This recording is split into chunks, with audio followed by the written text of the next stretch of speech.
ভালো ছেলেগুলো রাস্তা থেকে নিয়ে আরেক জায়গায় লাগানো, এটা তো মারাত্মক অন্যায়। তার কারণে বেড়া দেওয়ার উচিত ছিল, কেন এটা একটা ফাড়া, এটা ছোট ছোট বাচ্চা আছে, বুড়া মানুষ করলে উঠতে পারবে না।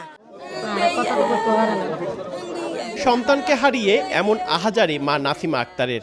জন্ম থেকে বাক প্রতিবন্ধী হওয়ায় ব্যক্ত করতে পারছেন না সন্তান হারানোর বেদনা।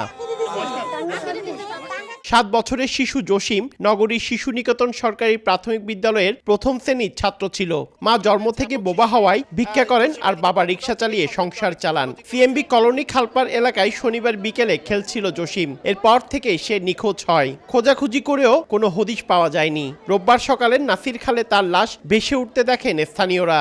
এখানে আমার বোন আর একটা মেয়ে আর আমার ভাই ওরা খেলতে হঠাৎ করে ও পড়ে গেছিল। আমরা চাই এটা তদন্ত হোক, কিভাবে পড়ছে, কেমনে পড়ছে, এটা আমরা আমাদের সন্তান আমরা হারাইছি। আমরা চাই না অন্য কোনো মায়ের বুক খালি হোক। সালাবগুলো উড়ানোর সাথে সাথে তো বাচ্চা পড়েছে, খেলাতে হয়েছে, বাচ্চা মানুষ তো পড়তেই পারে। তার কারণে বেড়া দেওয়ার উচিত ছিল, কেন এটা একটা ফাড়া, এটা ছোট ছোট বাচ্চা আছে, বুড়া মানুষ করলে উঠতে পারবে না।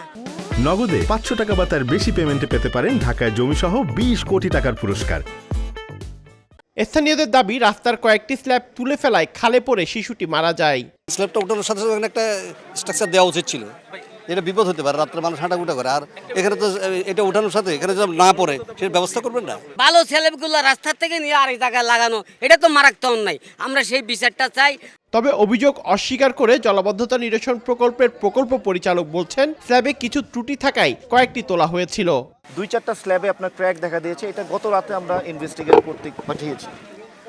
আর বাচ্চাটার কিন্তু টাইমলাইনটা যদি খেয়াল করেন, বাচ্চাটার টাইমলাইনের সাথে আমাদের স্ল্যাব রিমুভাল টাইম কিন্তু মিল নাই। স্থানীয়রা বলছেন, এর আগেও খোলা স্ল্যাব দিয়ে কয়েক শিশু নাসির খালে পড়ে গেল, টনক নড়েনি কর্তৃপক্ষের। পার্থপ্রতিম বিশ্বাস, সময় সংবাদ, চট্টগ্রাম।